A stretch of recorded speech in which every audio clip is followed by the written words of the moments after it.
Football Club de Marseille amorce un nouveau virage avec vous. Cela fait 10 ans que FCM existe, se développe et accompagne votre passion. Notre modèle était jusqu'ici 100% dépendant des revenus publicitaires. C'est-à-dire que ce sont les revenus provenant des publicités sur le site qui nous permettaient de financer l'ensemble de la rédaction, des émissions, des dossiers, etc. Ce modèle est à bout de souffle et entraîne une surenchère permanente du nombre d'affichages sur notre site. Cela en fatigue un certain nombre d'entre vous. Et pour tout vous dire, un certain nombre d'entre nous. C'est pour cela que nous vous proposons aujourd'hui de construire autre chose ensemble. Un modèle sans pub sur le site, agrémenté de contenus exclusifs. Des articles longs, des dossiers, des émissions inédites pour vous qui décidez de soutenir Football Club de Marseille, pour vous qui décidez de faire vivre un autre FCM. Pour 2 € par mois ou plus, si vous le souhaitez, soutenez Football Club de Marseille.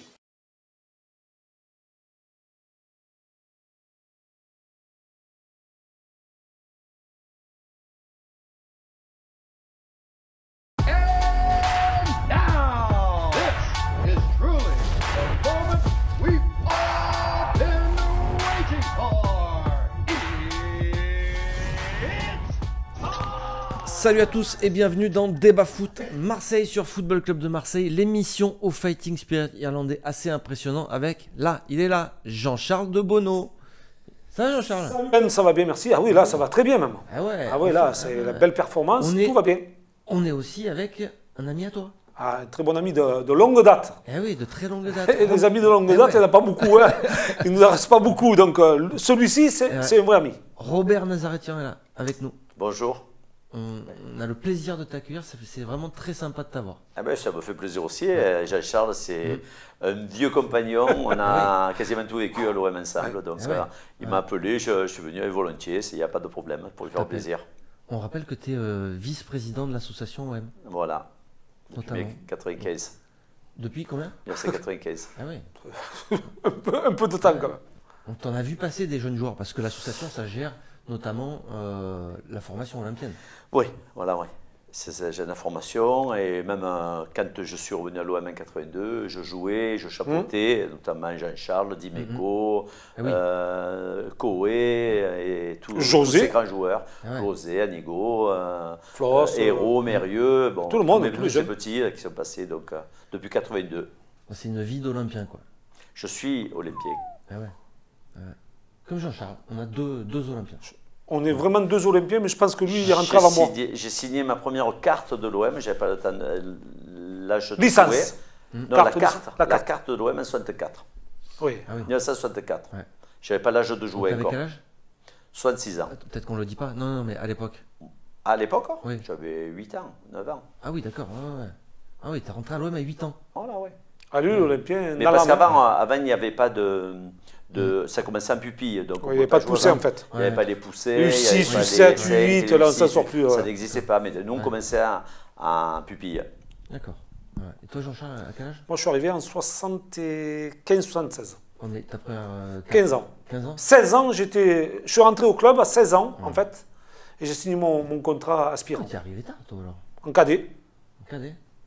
Ouais. En fait j'aurais pu venir Oui, j'étais à la Grande Bastide. Jusqu'à 15 ans. Jusqu'à 15 ans, j'ai signé à l'OM, ils sont venus me chercher. J'aurais pu venir 2 années avant. Mais j'avais repoussé, bon, à l'époque, c'est pas comme aujourd'hui, hein, quand on te demande de suite. Mais même, je voulais y aller, mais tu as toujours cette crainte, cette peur. L'Olympique de Marseille, pour moi, c'était un club immense. C'est un club immense. On t'a dit, l'OM vient te chercher. Bon, j'avais plusieurs petits clubs qui me voulaient, intéressants, tout ça. Mais moi, c'était l'OM. Et donc, j'ai repoussé parce qu'il y avait Marc-André Portelli, que tu as connu aussi, qui est arrivé 1 an avant moi, qui était de la Grande Bastide, on jouait ensemble. Donc, il a signé avant moi, et moi, je suis arrivé l'année d'après.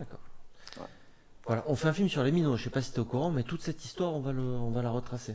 Un film documentaire. J'ai connu tous. Je sais. J'ai joué avec eux. Allez, on va accueillir la voix aussi, parce que la voix est avec nous. Oui, je suis là. On n'est pas en direct aujourd'hui. On va le préciser quand même aux gens. Il faut le préciser. Mais voilà, je suis quand même ici. Donc, Et tu peux quand même dire ce qu'il faut faire dans cette émission. Pas de questions du coup. Vous pouvez quand même mettre des commentaires, réagir à l'émission, mais mettez surtout des likes, partagez cette émission si elle vous a plu. Parce que là, quand même, on a quelqu'un qui va nous parler, nous raconter des choses. Donc c'est quand même agréable. Donc partagez ça. Et à continuer à vous abonner aussi. On arrive bientôt aux 60 000. 60 000 abonnés, bientôt. Voilà. C'est un stade Vélodrome, hein, quasiment. Quasiment, ouais. Non, 65. 67. Je crois, si je ne me trompe pas. 67 000. Ouais. 67 000. Ouais. On arrive presque à un vélodrome. Donc Non, mais ce qui est plutôt intéressant, c'est qu'aujourd'hui, ceux qui vont nous suivre, avec Robert ici en sa présence, c'est que lui, il a tout vécu. Ouais. Tout vécu. Et puis tous les jeunes pros ou tous les pros qui sont passés du centre de formation, Ah bah oui, oui, oui. il les a tous eus. Mais tous. Allez, je vous propose d'attaquer tout de suite ce programme. On va se faire le décrassage de la victoire de l'Olympique de Marseille. C'était hier soir, une victoire à Nantes, 1-0. Allez, c'est parti pour le décrassage. Voilà, deuxième victoire consécutive de l'OM. Déjà, rien que ça, c'est une Ça bonne nous met nouvelle, bien. c'est un petit événement parce que ça faisait longtemps que ce n'était pas arrivé. Donc l'OM reprend sa marche en avant. Qu'est-ce que tu retiens, toi, Jean-Charles, de ce match d'hier? Écoute, déjà, je suis très heureux parce que au-delà de la victoire, j'ai retrouvé l'Olympique de Marseille avec toutes ses qualités, toutes ces fonctions qu'il y avait en début de saison, quand on était tous émerveillés par le football que Sampaoli nous proposait avec ses joueurs. Et hier soir, je n'ai pas du tout été inquiet dans cette rencontre. Dès la première minute, j'ai vu l'Olympique de Marseille qui avait la maîtrise, qui avait une organisation qui perturbait les adversaires, qui avait en fait une fluidité dans le jeu, il y avait de la cohésion, il y avait tout sur cette première période, il y a tout eu, ce qu'on avait retrouvé notamment en début de saison et qui nous a permis d'être bien sur notre canapé en train de regarder cette rencontre et se dire ce soir il ne peut pas nous arriver grand-chose. Après, au-delà de ça, il y a le résultat, bien sûr, il y a les 3 points qui nous projettent à la deuxième place, ce qui est quand même le plus important aussi. Et surtout, on a retrouvé des joueurs, de l'efficacité, on a retrouvé de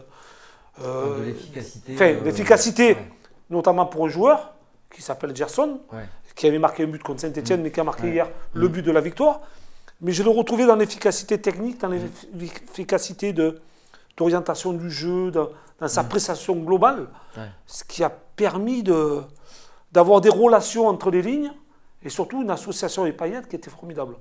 Donc voilà, 3 points importants. Une équipe de l'Olympique de Marseille qui a fait le job, mais qui l'a bien fait, notamment dans le jeu aussi, parce qu'au-delà des 3 points, il y a eu le jeu qui était aussi important. Si on remporte ces 3 points, c'est parce qu'on a été efficace, mais aussi parce qu'on a fait une belle prestation et retrouvé des joueurs qui se sont, je dirais, soulagés sur cette rencontre, notamment à l'image de Gerson et de tant d'autres qui pourront nous servir pour la suite de ce championnat. Toi, tu retiens quoi finalement de cette victoire de l'OM? Comme Jean-Charles, moi je retiens la victoire parce que moi je suis un peu l'adepte de la victoire. Moi, quand on me dit tu as bien joué, tu as perdu, moi j'ai bien joué quand j'ai gagné. Donc l'OM a gagné et c'est vrai que souvent quand on me demande un pronostic, qu'est-ce que tu penses que va faire l'OM, je les mets toujours gagnants. Donc je suis un peu partisan. Mais c'est vrai que là ils sont seconds, ils ont gagné. Et je retiendrai juste une petite image parce qu'une petite phrase de Comboiré qui avait dit qu'ils allaient nous marcher dessus, ça m'a rappelé la phrase d'Arthur Georges qui avait dit qu'il allait nous marcher dessus avec Paris Saint-Germain. On a gagné. Ça serait bien que plusieurs entraîneurs nous le disent, parce que chaque fois qu'on nous le dise... Ça n'existe plus trop en plus ce genre de... Non, mais quelqu'un comme Comboiré, moi, que j'aime beaucoup. Moi aussi. Moi je le connaissais quand il était à Toulon, donc... Et c'est quelqu'un qui, quand il dit quelque chose, il le pense. Et donc, il pensait nous battre, et il n'a pas réussi. Mais moi, je suis content parce que c'est une victoire méritée en plus. Oui. Ce matin, on en parlait avec des amis au café. Presque ils me disaient qu'on devait même gagner 3-4-0. Donc, c'est la vie générale. Donc, ce n'est pas une victoire tirée par les cheveux. Non, pas du tout. Donc, c'est moi, quand l'OM gagne, je suis content. Il y a eu surtout une très très grosse possession de l'OM a vraiment monopolisé le ballon. Alors c'est vrai qu'il manque encore cette petite efficacité, quoi, parce qu'il n'y a que 1-0, mais au final, même les joueurs le disaient à la fin du match, ce match-là, ils doivent le tuer beaucoup plus vite. Pour se mettre à l'abri. Pour se mettre à l'abri. Voilà, c'est ce qui manque en ce moment, parce que l'OM a repris confiance dans le jeu, vraiment. Après, il manque peut-être ces buts pour se... Vous savez, le problème, c'est que même les autres matchs, contre Lazio, tous les autres matchs, on doit les gagner. Et on ne les a pas gagnés, donc après, on doute. Là, déjà, en gagnant les matchs, ça va nous permettre de jouer plus tranquillement. Et déjà, nous sommes seconds et on va essayer d'y rester. Ça serait magnifique. Alors, ton fait du match, est-ce que tu as un fait de match? Bon, moi, le fait de match, bon, c'est celui de tout le monde. C'est le magnifique but de Gerson. Ouais. Gerson marque un but magnifique. Mais c'est normal pour lui. Parce que moi, je trouve que c'est un très bon joueur. Là, il faut qu'il s'adapte un peu au football européen. Parce qu'il vient du Brésil, c'est pas la même chose. Et moi, j'ai des amis qui habitent le Brésil, qui étaient amis avec l'entraîneur adjoint de Flamengo. Et qui voyait tous les matchs. Et quand il a signé à Gerson, il me dit c'est un super joueur. Et comme ce sont deux personnes qui connaissent le football, je les crois facilement. Et il faut qu'il le démontre. Après, il faut qu'il s'adapte. C'est comme tout. Il y a des joueurs qui s'adaptent plus ou moins vite. Hein. On en a connu à l'OM. Donc, on espère. C'est vrai que tous les témoignages qu'on avait sur Gerson, et notamment tous les Brésiliens, voilà, du Brésil, qui venaient du Brésil, il joue dans l'équipe du Brésil, c'était unanime. C'est un super joueur. Les fans de son ancien club étaient pleurés. Ils étaient vraiment dégoûtés de le voir partir. Après, ce qui le dessert un peu, c'est le fait qu'il... Il n'a pas coupé non plus, Gerson. Il faut le rappeler. Lui, il n'a pas coupé. C'est-à-dire qu'il a enchaîné avec la préparation de l'OM. Ce qui le dessert aussi, c'est le fait qu'il soit venu très tôt en Europe, à la Roma, je crois. Ouais, c'est ça. Bon, il avait 19 ans, j'ai dit, c'est un bébé. J'ai dit, c'est normal qu'il ne réussisse pas. Il est éloigné de sa famille. Il est tout seul, il ne réussit pas à la Roma. Mais alors, il y en a d'autres qui n'ont pas réussi dans des clubs. Et qu'après, il y a des clubs qui, moi l'exemple frappant, c'est Guendouzi. Guendouzi, il est impressionnant. Et comme je dis à tout le monde, il a trouvé son club. Il est fait pour l'OM. Il est fait pour l'OM, c'est impressionnant. Carrément. Lui, il va être étiqueté OM. Je pense aussi, Je pense aussi. S'il poursuit à l'Olympique de Marseille pendant plusieurs années, je pense qu'effectivement... c'est ça, il est un peu dans la lignée de tous ces joueurs, même comme Lorixana, qu'on disait, Paris, Lorixana, c'est Lorixana de l'OM, c'est pas des autres clubs. Voilà, et c'est un peu ces styles de joueurs là qui est toujours là, on le voit de partout. Il rate quasi... C'est rare qu'il soit, tu vois, en dedans dans un match. Il a toujours se donne à fond. Quelqu'un qui se donne à fond, on peut rien lui reprocher.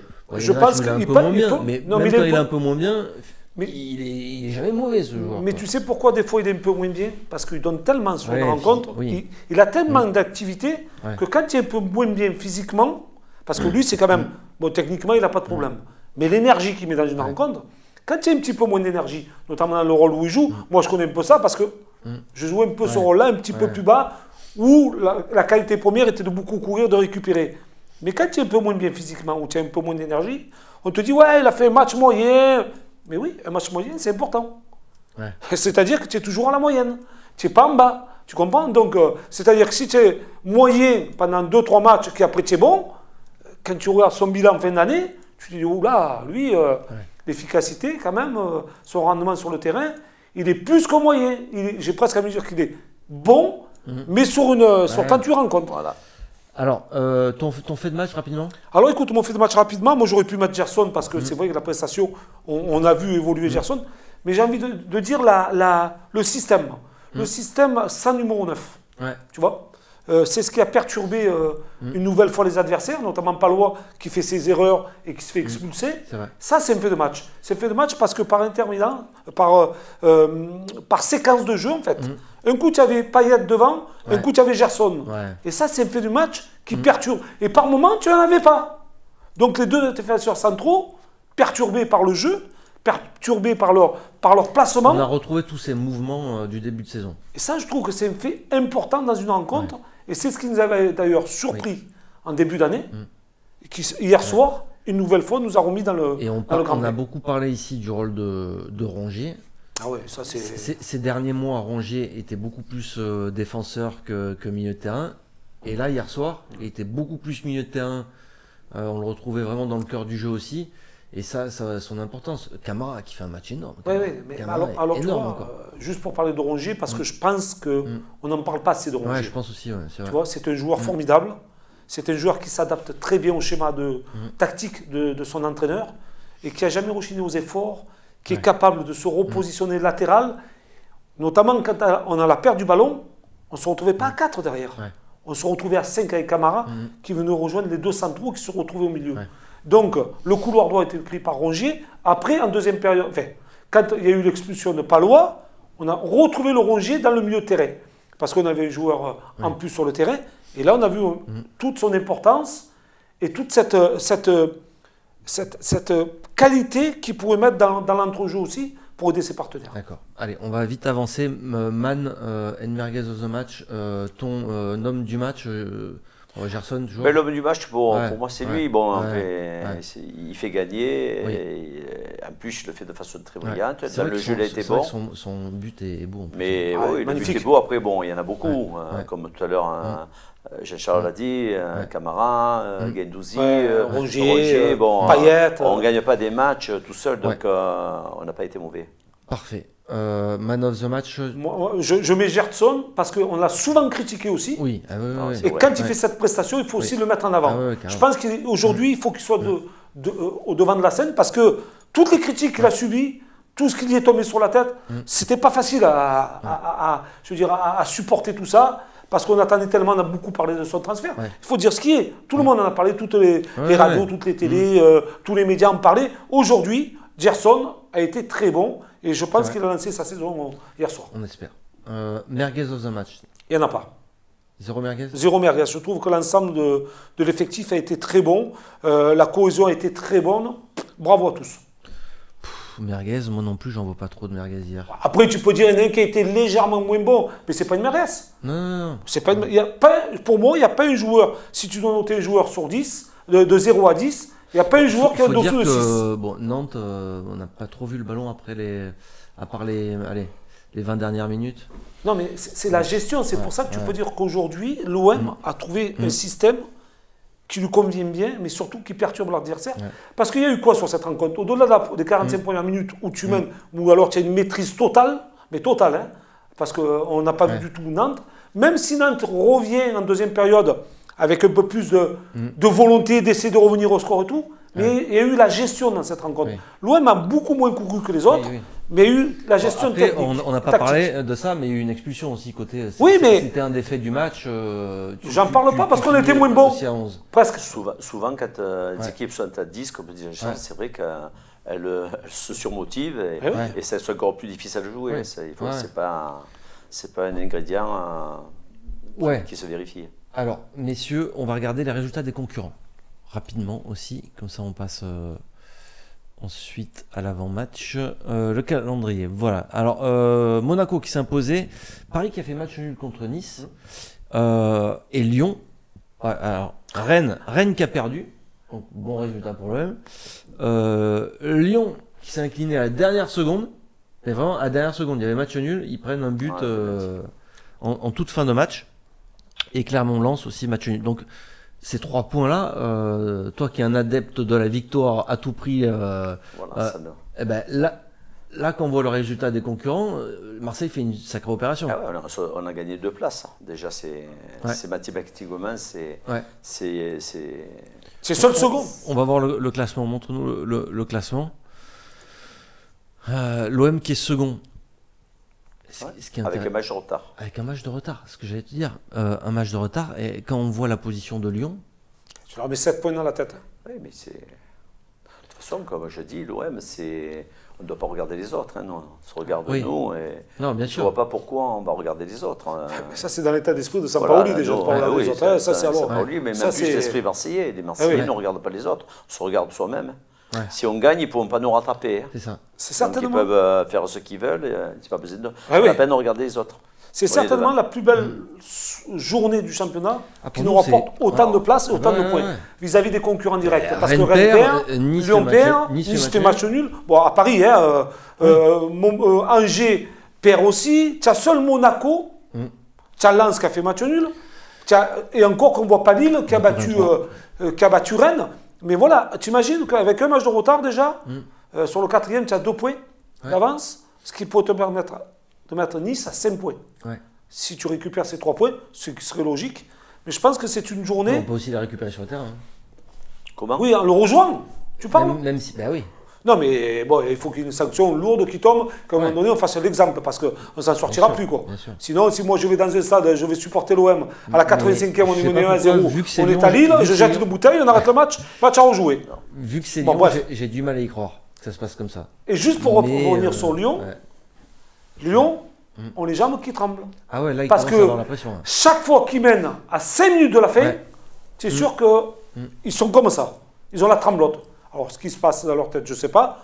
Dans leurs jambes, encore moins. Mais ce qu'il y a de sûr, c'est qu'ils ont perdu minimum entre 6 et 8 points dans les 5 dernières minutes d'une rencontre. Allez messieurs, on va s'arrêter là pour le décrassage et on va passer au Paris FCM avec notre partenaire Unibet. C'est maintenant.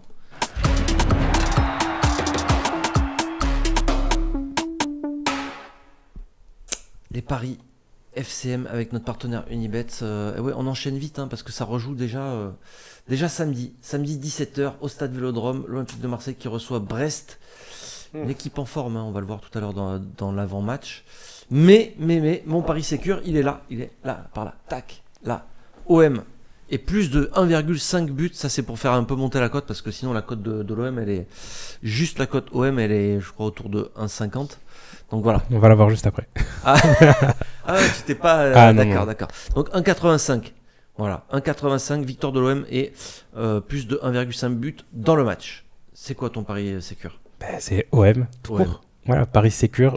C'est sûr, on va prendre les 3 points. Mais Marseille ne perd pas. Je crois que c'est 1-0-1. C'est ça. Comme ça. Non, donc, mais au moins, tu l'as tenté quand même. Non, j'ai regardé. Mais bien sûr, voilà, t'as regardé. Faut tout regarder. Tu regardes un peu, quand même. Ouais, mais autant mais pas jouer, quoi. Je suis quand même assez surpris des cotes. Elles sont basses parce que... N'en dis pas trop sur Brest parce qu'on va le faire juste après. Mais quand on voit... Juste après, on en reparlera. Quand on voit les résultats de Brest... Eh oui. C'est vrai. 54, c'est très peu. Mais moi, je pense que l'OM est sur une bonne dynamique là. Et à cet objectif de prendre un max de points jusqu'avant la trêve. Comme a dit Robert, si on veut regarder cette deuxième place, c'est simplement nous qui devons faire le job. Enfin, les joueurs, quoi. Je vois bien les 3 points sur ce match. C'est pas toi qui me diras l'inverse. J'ai pas le droit de parier. Ah oui, en plus. Non, mais je vais pas te... Ah non plus. Moi, je parie pas non plus. Mais je donne moi, j'ai pas le droit. Oui. Alors, messieurs, mon pari fou, il est là. Voilà. Pari fou. OM Brest. Pourquoi OM Brest. Voilà. Score exact. 3-1 pour l'Olympique de Marseille. La cote est à 12. Eh oui. Moi, et vu que voilà, Brest est plutôt pas mal, je vois bien l'OM aussi encaisser un but. Moi, j'aurais rajouté simplement dans ton pari fou, but de Gerson. Oui, mais vu qu'on est jeudi, j'avais pas encore la possibilité de choisir les buts. Ah ok, d'accord. Mais parce qu'il va nous surprendre. Oui. Encore, tu penses? But de Gerson. Moi, je voulais mettre Payet en plus. Bon, Payet, on est habitué, plus ou moins. Justement, mais Gerson, je te dis que là, c'est peut-être un réveil. D'accord. Ton pari fou? Mon pari fou, moi, c'est ça. Alors, c'est un peu compliqué. C'est l'OM gagne les 2 mi-temps et un seul but dans le match. Donc, ça veut dire que l'OM marque en première mi-temps et ce sera le seul but de la rencontre. Ça fait une cote de 15,50 qui est plutôt pas mal. Et je me dis qu'on a enchaîné 2 matchs avec des victoires assez courtes. 1-0 à chaque fois, je vois exactement la même chose. Encore continuer sur du 1-0. Tu penses pas qu'il y aura plus de buts? Moi, je pense qu'il y aura plus de buts que ça quand même. Parce que Brest, on connaît, avec Robert, on connaît très bien notre ami Der Zakarian et qu'on a joué. Et même s'il va jouer défensif, dans le secteur offensif, il a quand même 4 joueurs qui sont poussés vers l'avant, qui vont donner possibilité. Bon, tu sais quoi, tu vas nous expliquer tout ça maintenant.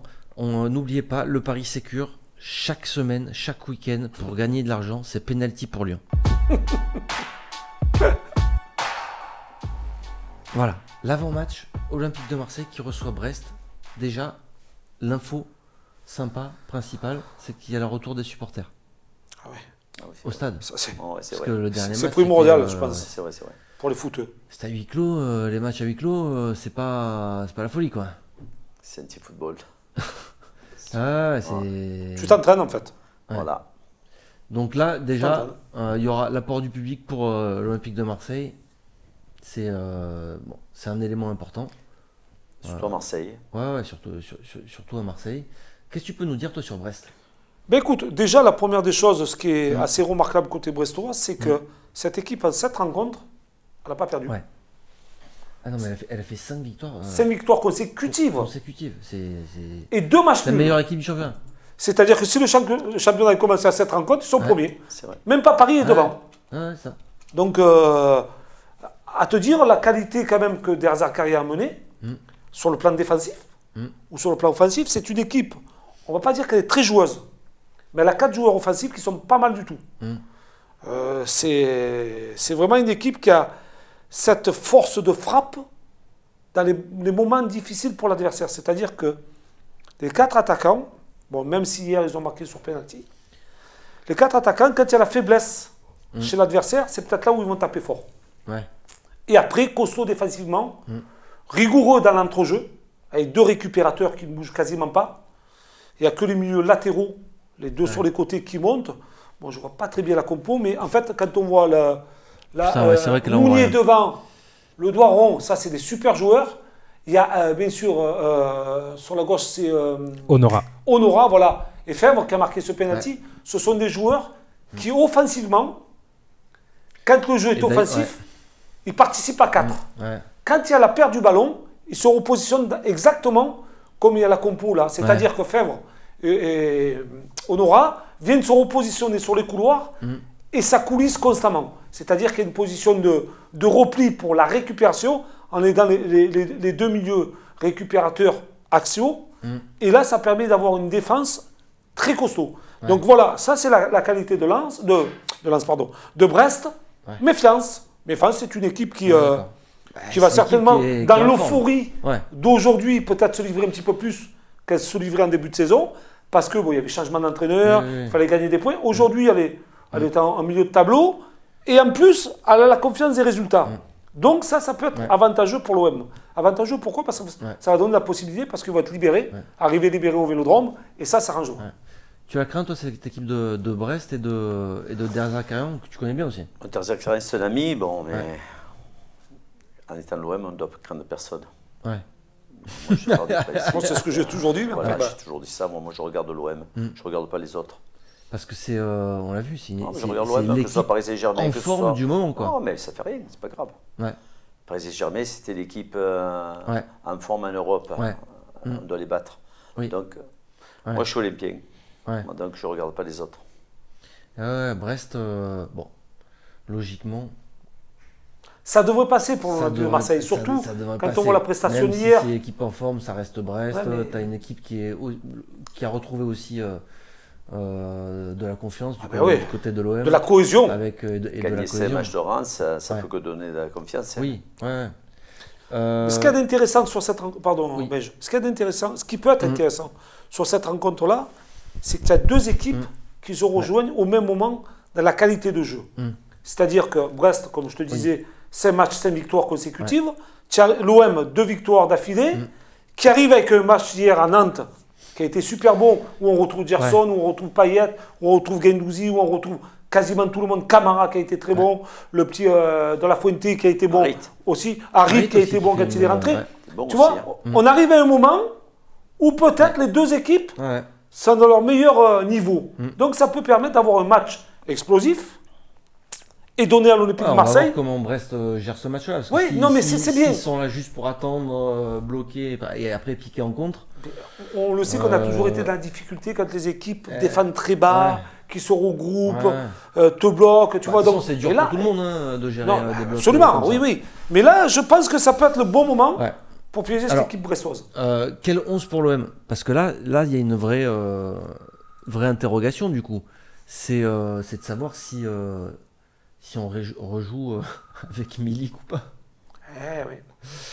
Parce que hier c'est vrai que ça a plutôt bien déroulé. Mais bon. Sans priver surtout les joueurs. Il ne faut pas. Non, bien sûr. On parlait de Gerson, Milik, s'il a un peu de chance, il met 2 buts. Oui. Le goal fait 2 arrêts miracles. Bon, s'il les marque, c'est plus pareil. Bon, il ne faut pas non plus accabler les joueurs. Ah non, en fait, c'est pas une histoire d'acclame, c'est que. Ça avait mis les 2 buts contre 3, on n'en parlerait même pas. Non. Et regardez les arrêts qu'il a fait sur ces 2 actions, sur notamment la tête, il va me la sortir, et même lui, il ne sait pas comment il l'a sorti. Donc, il n'est pas mauvais. Tu referais un turnover, toi? Pour faire participer un peu tout le monde? Moi, je pense au principe, il y a un entraîneur, c'est un très bon entraîneur.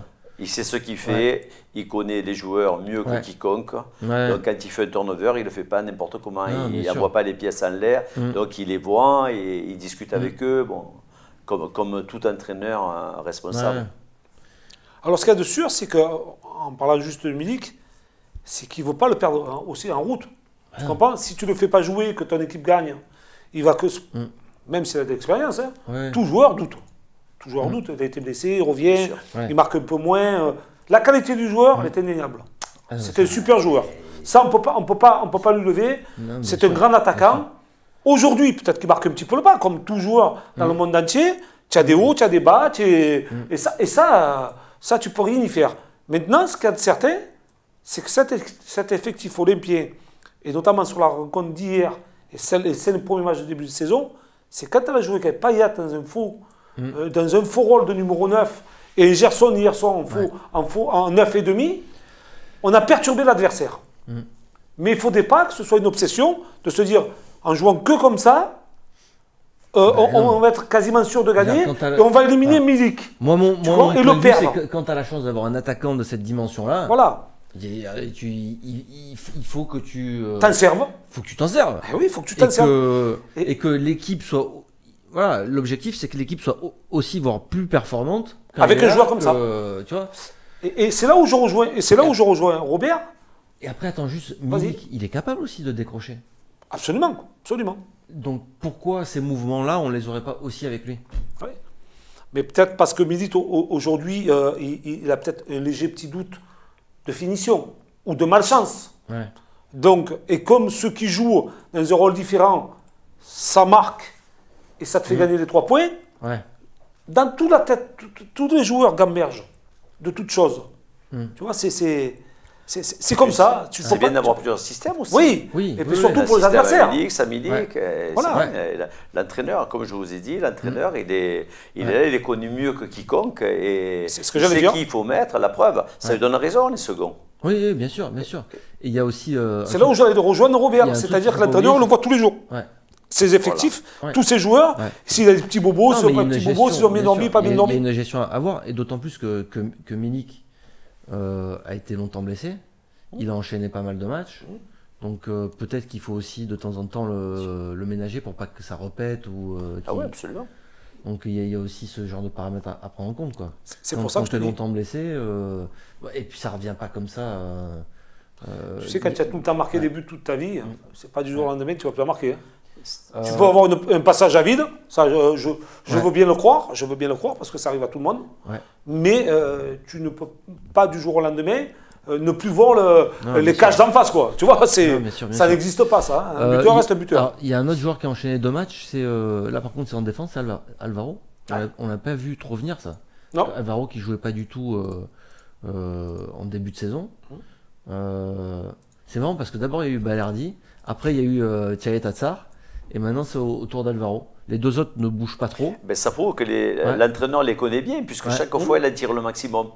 Qui mettent Alvaro, qui mettent Balerdi, qui mettent, il en tire le maximum. Donc c'est pour ce que je dis tout à l'heure. C'est lui qui les connaît le mieux. Parce qu'après, là ce sont des discussions off. Nous, on n'a pas. Enfin, moi, je suis à l'intérieur du club, mais ceux qui parlent de l'extérieur, ils n'ont pas obligation de résultat. Ils sont là et critiquent. L'entraîneur, lui, il fait tout pour gagner. Donc, quand il pense qu'il faut faire jouer Alvaro, c'est qu'il a ses idées. Quand il pense qu'il faut faire jouer Balerdi, c'est qu'il a ses idées. Donc, c'est ça la classe de l'entraîneur. Il met la bonne. La preuve, comme je le dis tout à l'heure, il a des résultats, c'est bon. Donc c'est qu'il ne se trompe pas. C'est vrai. Mais Alvaro, en plus de ça, lui, il a ce truc-là d'avoir. Lui, c'est la gagne. Lui, c'est la gagne. Lui, alors. C'est une mentalité. C'est un des plus vieux. Donc, moi, pour moi, ça reste un leader. Ça reste un leader. C'est un leader. Il n'y a qu'à le voir. Contre Paris Saint-Germain l'année passée, quand il les a secoués. Donc, ça plaît. Moi, ce que j'aime beaucoup chez lui. Hier, il fait une faute aussi. Mais non, mais il n'y a peut-être que lui qui peut faire une faute comme ça. Et à la limite. À la limite du pénalty. Et finalement, alors attention, c'est une grosse faute. C'est une faute intelligente, j'ai presque envie de dire. Mais qui peut te coûter. Mais c'est du Alvaro. On le sait. Et derrière, qu'est-ce qu'il fait? Il voit le joueur, il en discute avec lui, il excite, il tire son coup franc, il fait n'importe quoi. Colomboigny. Non, mais c'est vrai. Il a cette faculté à pouvoir déstabiliser l'adversaire. Alors après, c'est pas le meilleur joueur techniquement. Ça, on le sait. Et lui, il en est conscient. Même si c'est un bon joueur, mais il a cette qualité, en plus, de pouvoir remettre et de motiver ses partenaires dans une rencontre. Parce que lui, il doute de rien. Il en faut lui, il doute de rien. Moi, j'aime le jeu dur pour un défenseur. Ah donc, là, je suis servi avec lui. Ah oui, non, mais tu as raison. Tu as raison. C'est vrai. Tu as raison. Et c'est un gars qui, même s'il va perdre 3 ballons d'affilée, aujourd'hui, c'est de plus en plus il va pas douter. Il va pas douter. C'est vrai que maintenant, c'est. Maintenant, c'est compliqué d'avoir un jeu trop dur. Parce il y a trop de caméras. Tout est sifflé. C'est vrai qu'il y a. Il y a la vidéo qui revient derrière. C'est vrai. Tu as les consultants qui commentent et qui te disent oh, ça mérite peut-être rouge, donc il y a la VAR. Oh là là. Et tout le monde écoute. Allez, on va s'arrêter là pour l'avant-match et on va passer du coup au petit débat. C'est maintenant.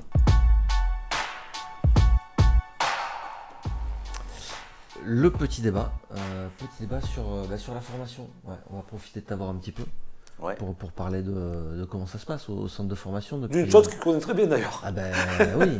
Je crois que c'est ce que je connais le mieux à l'OM. Ah ouais, parce que tu les as tous vus passer, tu nous disais ça tout à l'heure. Ah ouais. Les Nasri, tout le monde. Depuis. Ouais. Et je remonte très loin.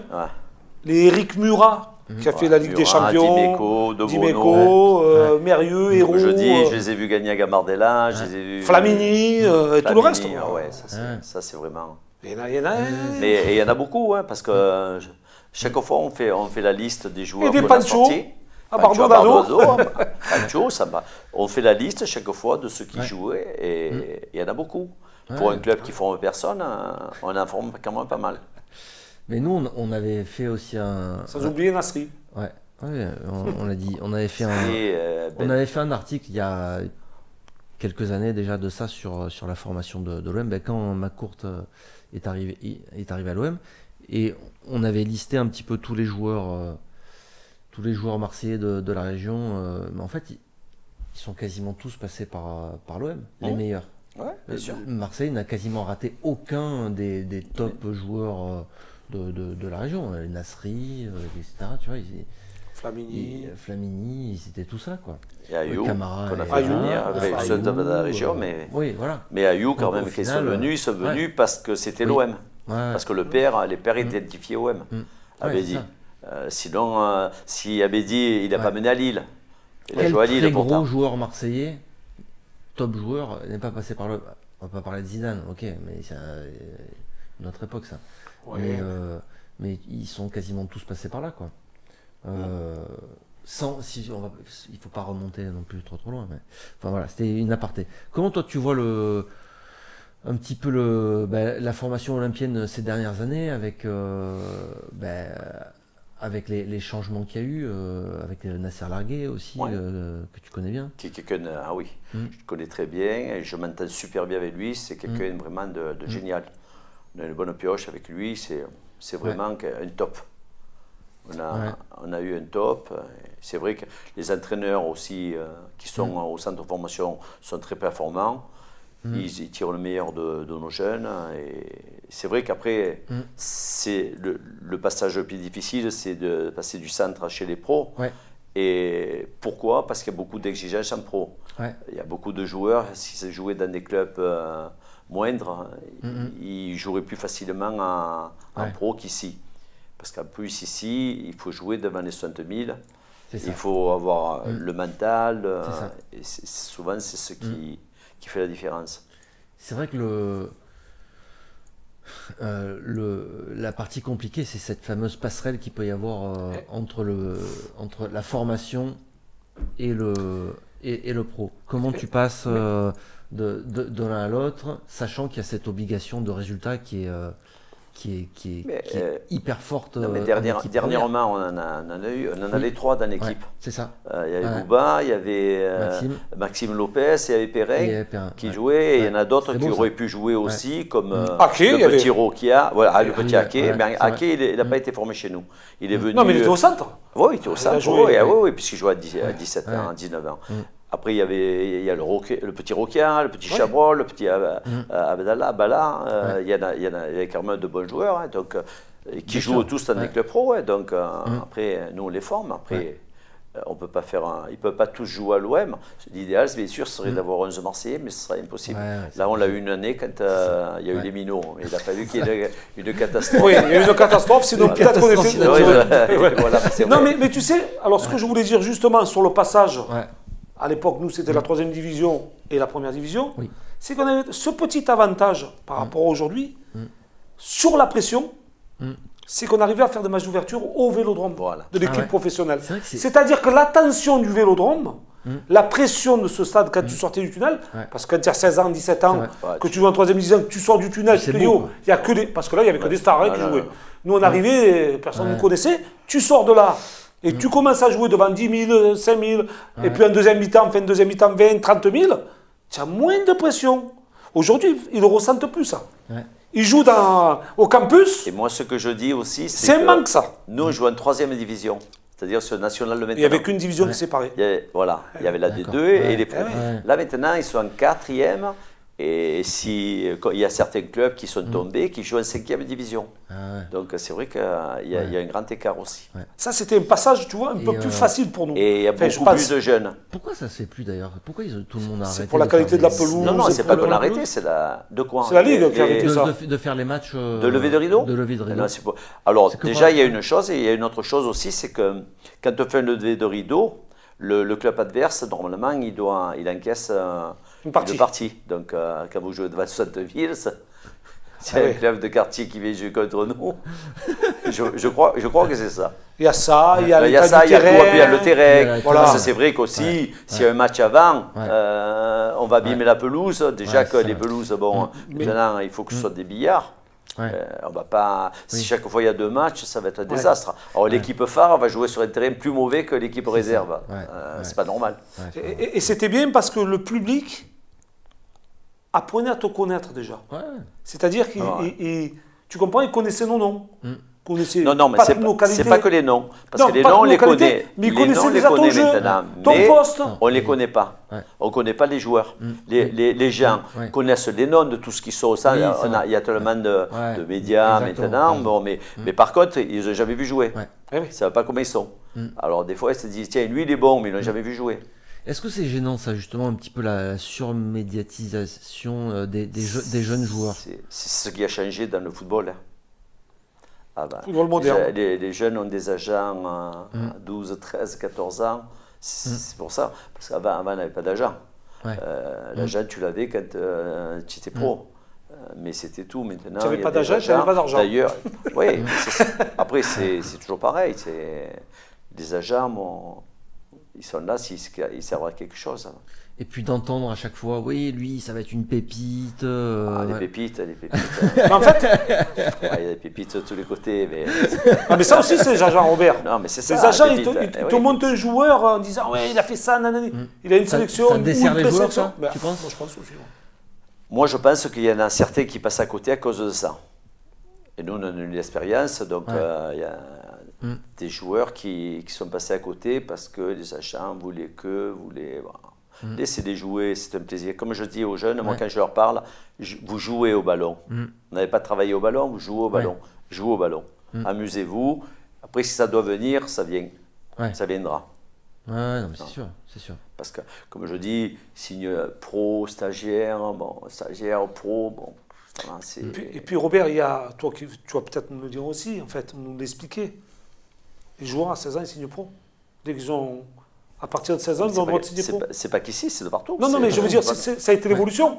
Ça a été l'évolution du football. Est-ce que c'est une bonne évolution dans ce sens-là, de signer très jeune? Ou est-ce que tu penses que c'était peut-être... Tu peux pas faire autrement. Oui, mais... Non, mais après, souvent, c'est on pas les voit parce que plus c'est une évolution qu'elle est bonne. Après, on les voit plus. Oui.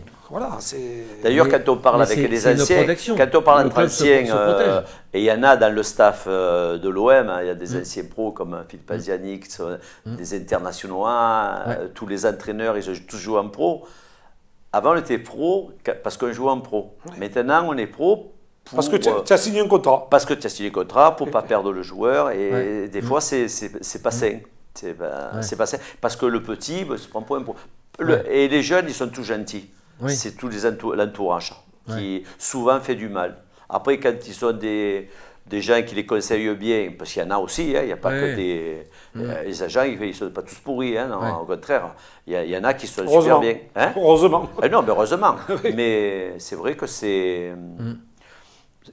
On met la charrue dans le bœuf et souvent on les perd, les petits. Parce que psychologiquement, ils ne sont pas préparés.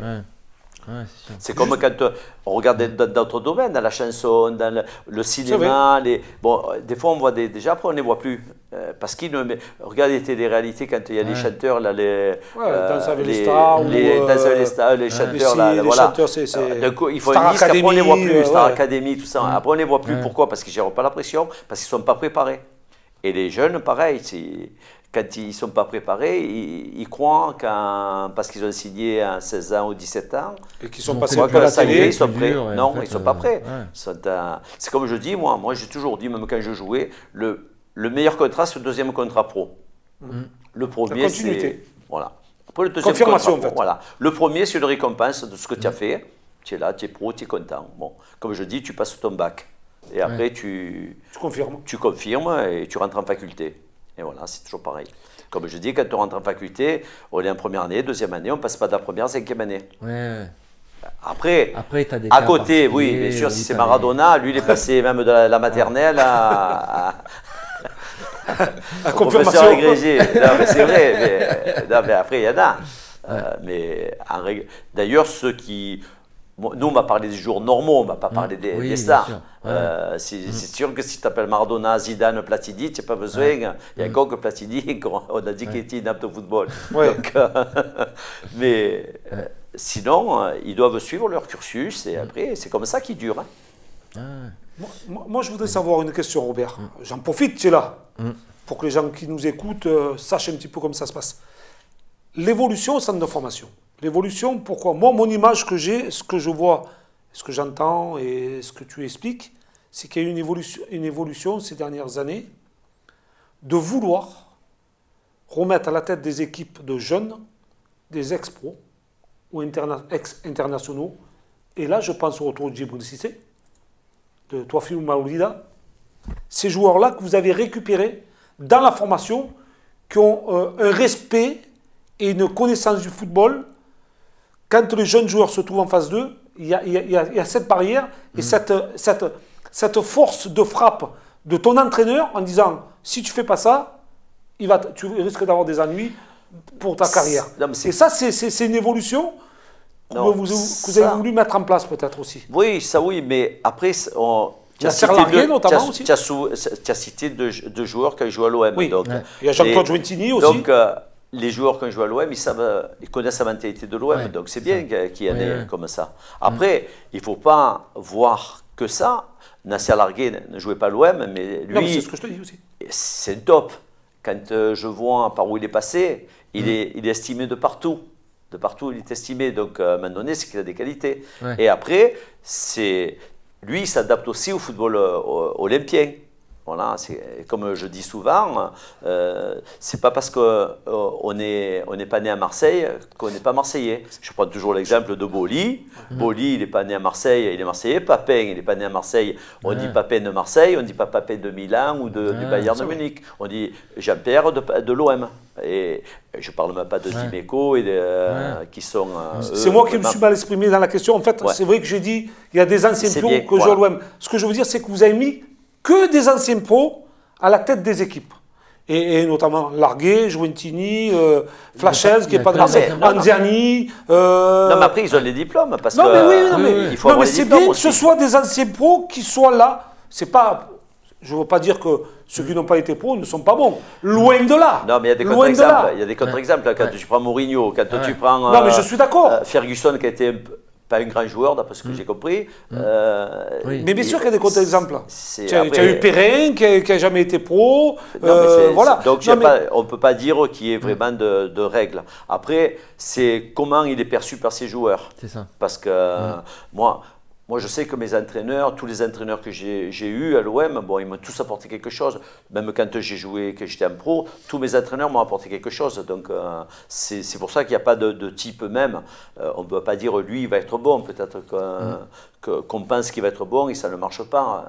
On le voit au niveau professionnel. Il y a des entraîneurs qu'on croit qui vont réussir quelque part, ils ne réussissent pas. Non, mais Robert, vous rentrez dans une lignée de clubs, comment dire, de grands clubs, parce que quand on regarde le Milan, quand on regarde le Bayern, quand on regarde le Real... Oui, d'avoir des anciens, tu veux dire... Il n'y a que des anciens, peut-être que des anciens du club. Oui.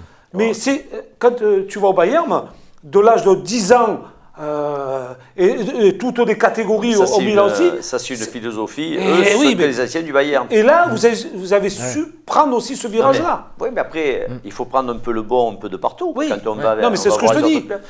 Le Bayern, c'est l'exemple frappant. Le Milan, le Bayern, le Real. Qui jouaient au Bayern. Après, pas loin, quand tu vois que Zidane a entraîné la réserve du Real de Madrid, que Raoul c'est l'entraîneur de la réserve, c'est des mecs connus mondialement, quoi.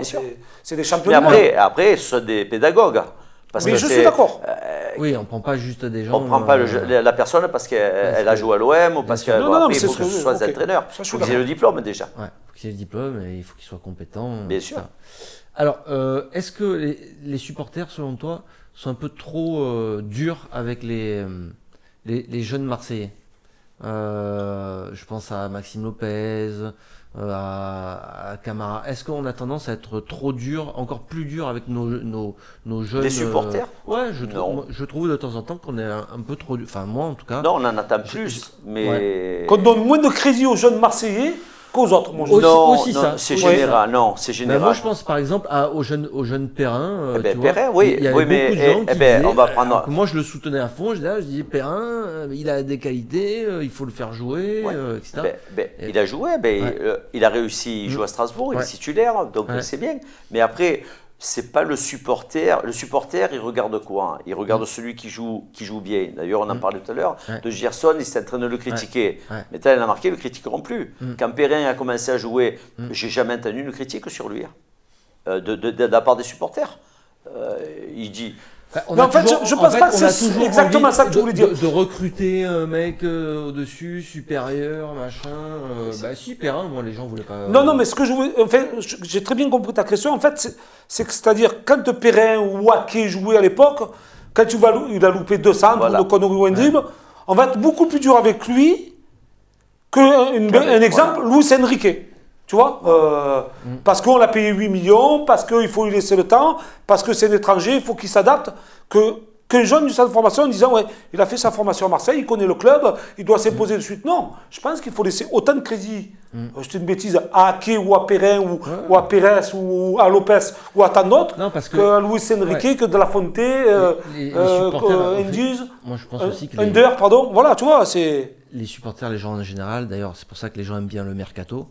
Ils aiment bien le clinquant aussi, tu vois. À l'OM, on a toujours aimé aussi ça, quoi. Oh, bien sûr. Donc c'est pour ça que c'est peut-être plus dur aussi pour les jeunes. C'est ce que... Mais après, le supporter, qu'est-ce qu'il regarde? Il regarde les résultats. Oui, aussi. Bon, que vous ayez mercato clinquant, pas clinquant, là, il regarde les résultats. Voilà. À la fin, la finalité, regardez, il n'y a qu'à regarder à Paris. Messi, Neymar, Mbappé, ils ne sont pas contents, les supporters.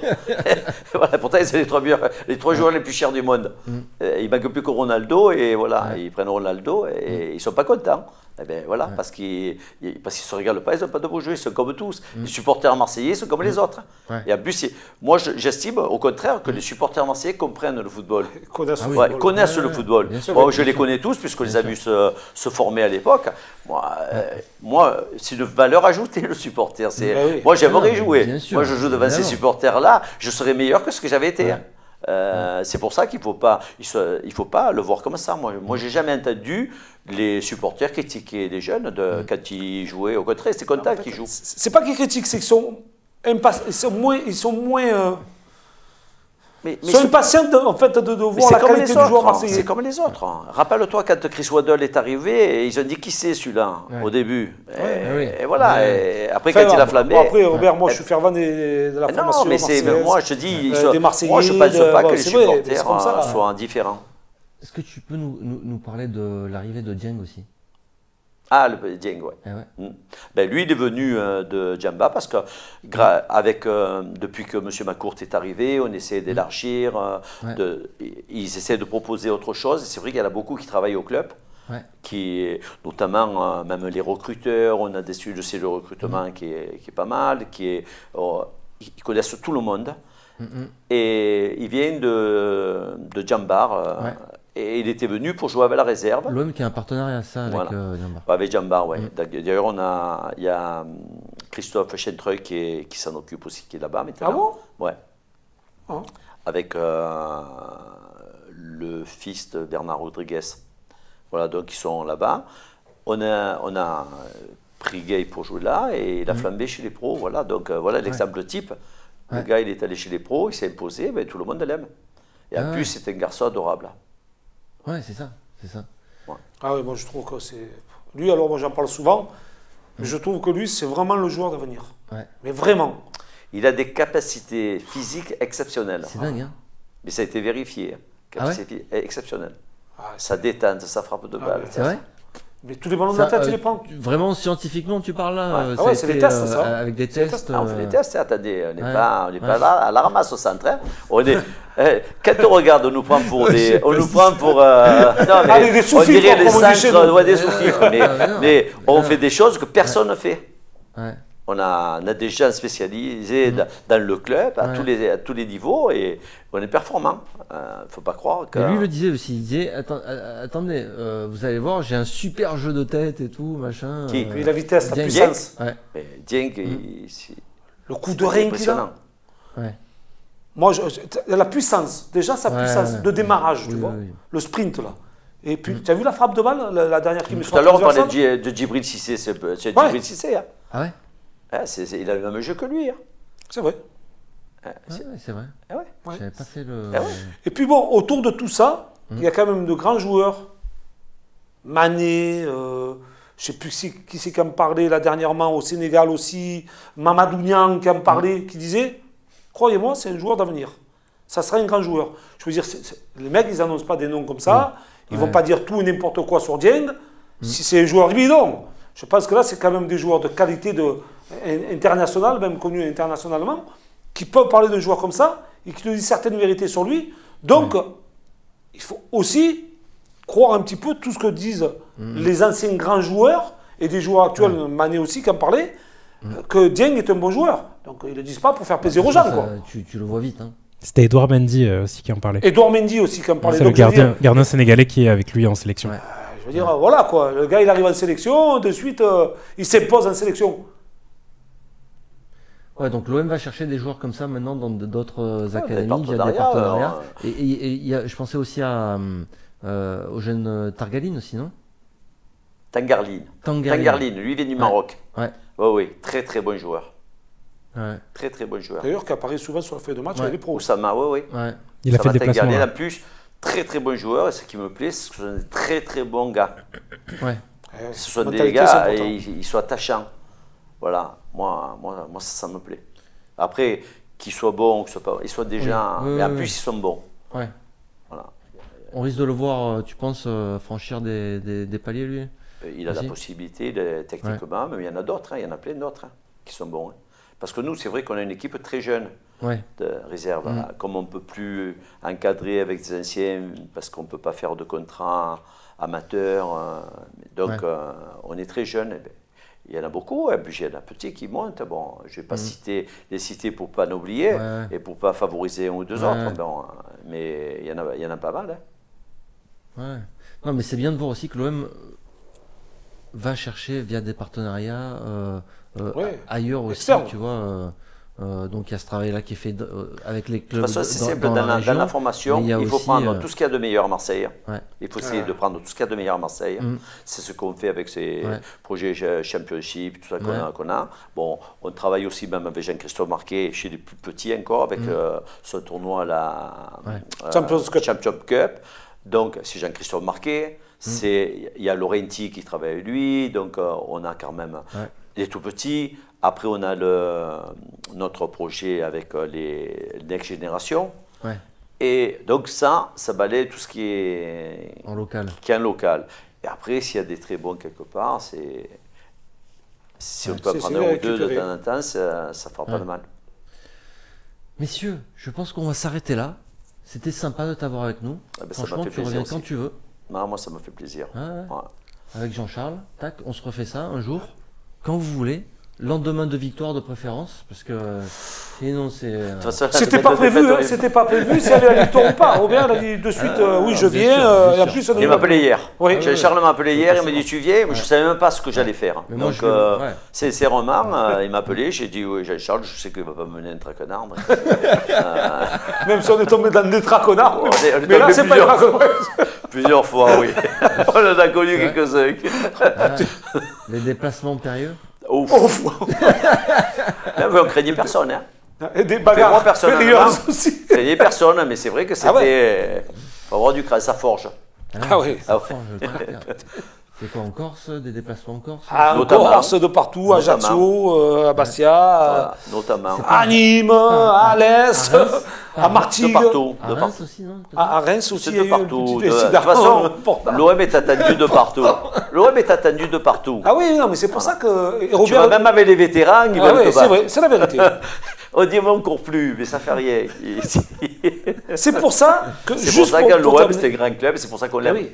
Et c'est pour ça que quand tu vas faire une prestation à l'extérieur, dans ton état d'esprit, en tant que joueur actuel, tu dois te dire que tu es attendu de partout.